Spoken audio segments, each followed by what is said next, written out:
From the email news bag, we got an email from Steven, great voiceover talent, and he had this to say. I received a couple of emails from Russian game developers who wanted a sample read from me. One does appear to have a website and YouTube channel. The other is supposedly a Russian musician. Have you ever received proposals like those before? Not sure if they're legit or fishing for info. So we thought this would be a great topic to talk about. How do you know if an email audition is legit or not? Could be a big old scam. We'll share what Steven's response was, but we'll also give some suggestions in case you're in this type of situation. Let's define the terms here. What do we mean when we say voiceover audition email? Well, once you put it out there to LinkedIn, your website, social media that you do voiceover, you may start getting random emails asking you to audition for things. Could be from a production company, project, roster, could come from anywhere. Some of these are completely on the up and up, and personally have turned into jobs for both me and Heidi. However, not all of them are legit. So how do we determine if they're legit or not? Well, first let's look at Steven's response. He ended up replying, a few questions about the project. Can you tell me a bit about the video game you're developing? The developer? Do you have a website for preview for it yet? Is there a specific character you wanted me to voice? Now, Steven's response was professional,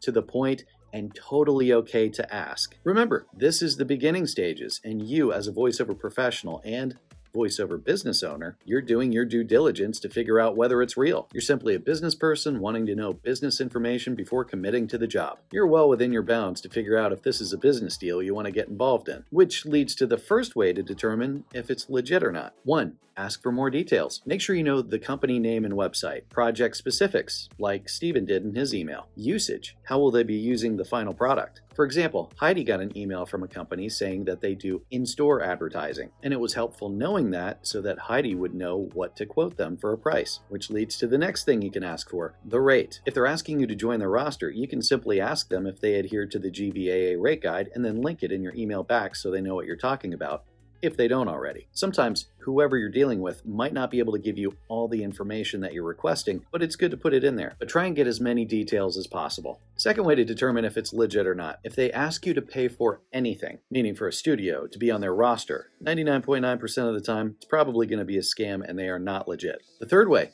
check the contact. Whoever ends up emailing you or contacting you, cross-reference that. Check and see if you can find the contact on the company's website or on LinkedIn. This is where you have to put your detective hat on, and it shouldn't take too long. This is just going to give you reassurance that they're representing the company that you think they are and that they say they are. And finally, a fourth way to tell whether it's legit or not, search their past projects. You should be able to view their past projects somewhere online. First of all, it's going to give you a glimpse of the quality that this company produces. If you can't find anything, ask them. See if they can provide you a sample of a past project. And a side note, it's a good way to match the tone of what they possibly might be looking for. Any information like this is just going to help you with your audition as you get a sense of what their style and their tone is. You just simply want to provide the best takes that you can for them. At the same time, it's going to give you a little bit more information about the company and set your mind at ease. Hopefully those help. Our philosophy is to proceed with caution, but you can also be optimistic. The problem with fear is that it can prevent us from seeing the good in a situation, and that's because we're trying so hard to avoid the bad that